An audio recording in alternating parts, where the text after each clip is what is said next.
So I got another video request. This was Jordan Peterson. I'm actually an expert. This was sent in via donation request.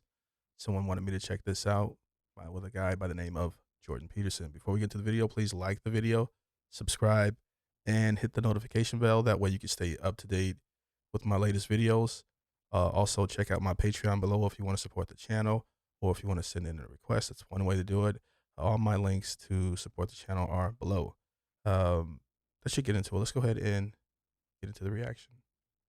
But when you talk, say, about domestic violence, and there's a sort of thesis behind it, and I'm putting it in a bit of a nutshell here, so feel free to rephrase it, that men are, in the end, if men are pushed too far by a too aggressive of feminism, there will be a backlash, and that there is, there's a sort of undercurrent of violence, be it verbal. Oh, that's a warning, that's a warning, not a commentary it's a warning on the that utility kind of of that. suggests that there may be sort of fault in those who push progressivism too far. They will get a backlash. Some people, of course, see that as a bit of a permissive environment for bad behaviour. Well, people tend to confuse describing the likelihood of something with supporting the fact that it exists, and I'm describing the likelihood of something, not supporting the fact that it exists. If you push too far on the left, you're going to get a backlash on the right. That's how things work.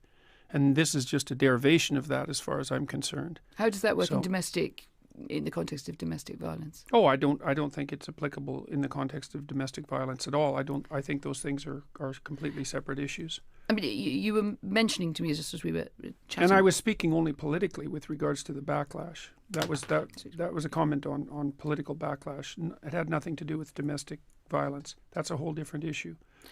But violence often pops up in your work as something you think drives things. I think you've said in relations between men are regulated by a background threat of force, and in a sense that's why men have difficulty with women. Is it really so? No, that's why men have difficulty with women who are completely out of control. But who should control women? Well, other women themselves, men, society, just like everyone is controlled. I mean, you're controlled by society, I'm controlled by society, and thank God for that. I mean, funny. I mean, you described yourself as a liberal earlier, and I think a liberal doesn't think that a society controls women or men. Well, let's say regulates. I'm a psychologist as well. But what is an out-of-control woman? What is this creature? How do we know when we met one? Well, I'm sure that you've met women in your life that acted towards you in a bullying and detestable manner. It's very difficult for women to cope with that because they don't have any real recourse. And female bullying can be unbelievably vicious. And usually that takes the shape of reputation destruction, innuendo, and gossip. What that usually means is, like, what he's saying is a lot of women can be very disrespectful to men because they've never been punched in the face. I'm not advocating that women should get hit in the face, but boys understand that they have to respect each other because, violence, there's always a threat of violence, but men won't hit women. Well, most men will not put their hands on a woman. So a lot of women just talk, and they'll talk really crazy to a man, but they'll talk respectful to women. Women will be really nice to each other because, they will fight each other, but a woman will talk crazy to a man. I've seen women just slap and punch guys, and the guy just doesn't just take it. I've been hit by a woman before, and I was like, I'm not going to put my hands on you. It just wouldn't, not unless you're like threatening my life or something like of that nature. But basically, he said that's the reason why a lot of women can bully the way they can, because there's no real recourse. At least that's the way I understood it. It's well documented. It's very difficult to defend. But men do it too, but men, no. But sorry, the patterns, disproportionately women, in your view, or not? Sorry. Yes, disproportionately women. That's what the data indicate. I mean, if men where are... is the data on innuendo and gossip? Well, it's among antisocial behavior among adolescents. It's a well-documented field. So because people look at aggressive and antisocial behavior in women and in men. And in women, it tends to take the expression of innuendo, gossip, and reputation destruction. And in men, it tends to take the form of outright physical aggression. Wow, that is profound. I'll hear that again. Because, yes, basically, he's talking, I think, cancel culture. A woman gets upset with you. They try to, you can get canceled. An antisocial behavior in women and in men. And in women, it tends to take the expression of innuendo, gossip, and reputation destruction. And in men, it tends to take the form of outright physical aggression. There's a whole literature on that. It's not a surprise to anyone. This has been known for 30 years. I mean, the rates of antisocial... I think the idea of the female gossip probably predates 30 years. And also, like, again, if a man says something disrespectful to your face, he knows that there's a good chance that there's a threat of violence that's going to happen. That's why men are respectful to each other. And then that also carries on. But some girls who've been spoiled, or women who have been spoiled their entire life, they don't know how to talk to anyone, and they're not afraid. They have no fear of getting hit. Well, it does. It does. By a long time, but that doesn't. Doesn't make it gospel. But really, people does it? No, it doesn't. But people have looked at how women express. Look, women have to express aggression somehow, unless you're willing to say that they're not aggressive. They tend not to do it physically, not to the degree men do. So they use other channels.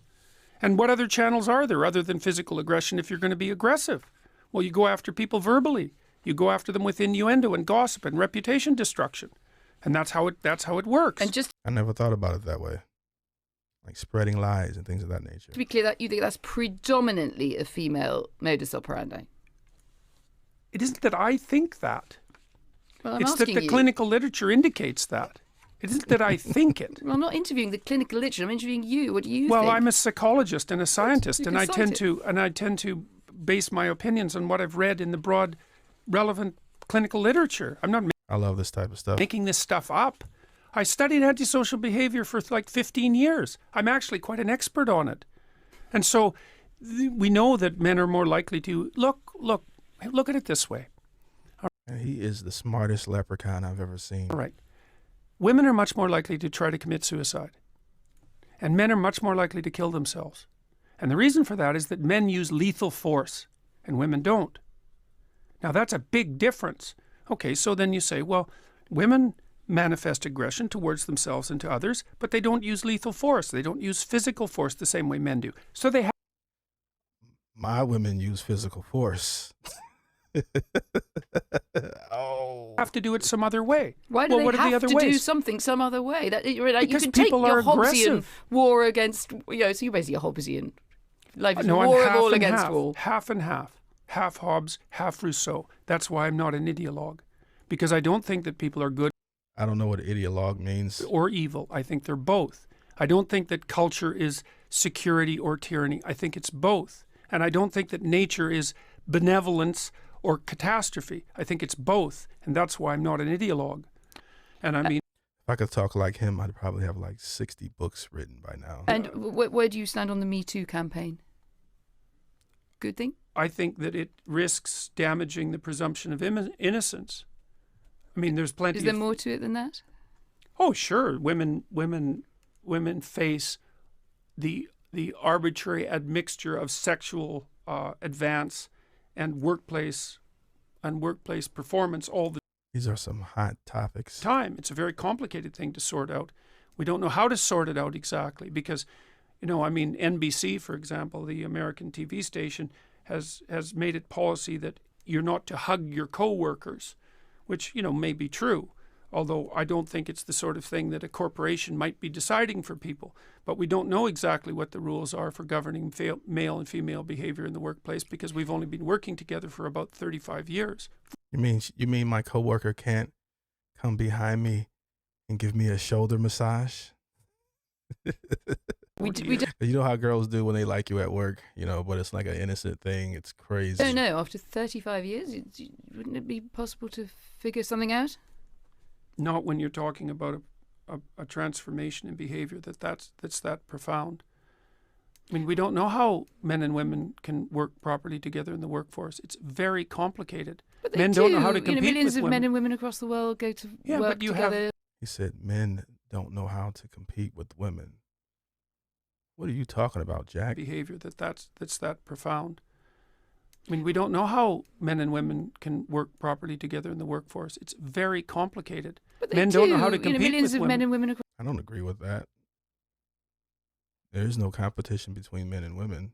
across the world go to Yeah, work but you together have, day but, in, well, day you, out. but you were the one who So- asked about Me You're Too. the one Me who. Too Don't is start with you're the one who. Me Too is Me Too is an expression of the fact that men and women are having a hard time regulating their behavior in the workplace. That's the only reason I responded to that, because the question I was think posed. it's more broadly suggesting that some men are having a grave problem with it. What is the lesson of the Harvey Weinstein story for you? Someone should have said something about Harvey Weinstein much sooner. But we could start somewhere else. We could start with Harvey Weinstein was wrong to do what he did before we get round to other people should have spoken out. Another hot topic. That's the secondary order issue. Fair enough. I thought that went without saying. There are going to be psychopathic predators. They're going to exist. And what has to happen is that people have to stop them because they won't stop themselves. And so I thought that was sort of implicit in the statement. Obviously, he shouldn't have done what he did. But you don't think that the culture in which he was operating, that there was particularly in his in world, Hollywood? in his world and in many other worlds, that Yo, that Harvey Weinstein documentary on Netflix was crazy. Crazy. And I watched every episode. there was a culture of, this guy's a powerful guy. He's the great silverback gorilla here. Let him get on with it.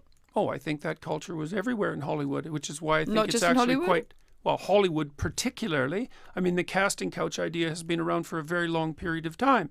And I think that the Hollywood types who are all upset about this should look to their own devices with regards to the role they've played in fostering the culture that managed that.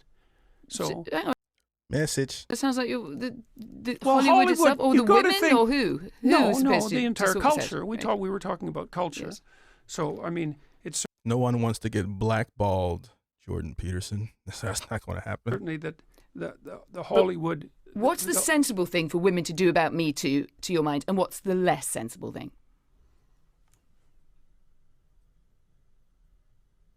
That's a hard question. It isn't obvious to me exactly what men and women have to do in the workplace to make that kind of sexual predation much less likely, with also subjecting themselves to restrictions on the sexual aspect of their existence that would be unbearable.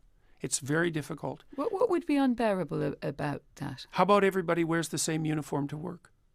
I think That's what the Maoists... Well, look, if you want to eliminate the differences between men and women sexually at the workplace, you have to constrain the sexual differences. This sounds familiar. What country do all the women wear the same type of clothing? I mean, men wear suits to work. Well, we right? don't have to eliminate the sexual differences for people to work together with respect. You have to eliminate them to some degree. Why? I'm Well, genuinely because you're trying puzzled. to... The question here is, to what degree should sexually related behavior be impermissible at the workplace? Well, Yes. it depends on how you define it. I think I get what they're talking about. They're saying, how can you get men to stop looking at that ass at work? It ain't gonna happen, Captain. Okay. Even if the women walked around in sheets, the guy's imagination, because the way men, we are disgusting, are programmed to think about sex like every 1 second. I'm just kidding. But the way men are programmed, that's always going to be that thing. And then also for the women, it's not just the men's fault. The women who like attention and like to flirt with the guys, it's always going to be that those people that flirted back and forth at work, or the people having an affair at work, that is going to happen. So he's saying, is he saying that men and women should work different in different environments, or split up, or I don't know. Should you be able to dress attractively? And if you can dress attractively, what do you mean by attractively exactly? Like precisely. I got into trouble. I mean, By breathing. If she's all she has to do is breathe. I hope I'm dressed nicely today. You look very well dressed to me, right? You're a man, I'm a woman. We're both nicely dressed. Now we're getting on with the interview. What's the problem or perspective? Well, the problem is the boundaries of what constitutes nicely dressed. Because because part of what constitutes attractiveness. Man, this is all nonsense. Men and women work together. I don't care did you see The Handmaid's Tale? That did not matter. Those women didn't wear makeup or anything. It didn't matter. Okay. Like all those women, no makeup, They were all in their natural, raw form. That's not going to stop men. If women are around, just as natural for us to be attracted to each other. That's just going to happen. I mean, but his concept of splitting up the workplace is crazy. But if we become more PC and this Me Too thing keeps going, that's kind of where it could be heading. Part of what constitutes nicely dressed is sexual attractiveness, because you can't separate out human attractiveness, sexual attractiveness, from human attractiveness. And so then the question is exactly where are the boundaries? And that's what the discussion is about. Where are the boundaries? The dinner parties, which are described in a foreword to your book, where friends enjoy debates and disagreements. I know he wrote some books. Do you think in the broader conversation we've lost that spirit, or in danger of losing that spirit? Oh, I think we're always in danger of losing that spirit, right? Because lack of freedom is much more probable than freedom. We have to be very careful to maintain that because it's always under threat.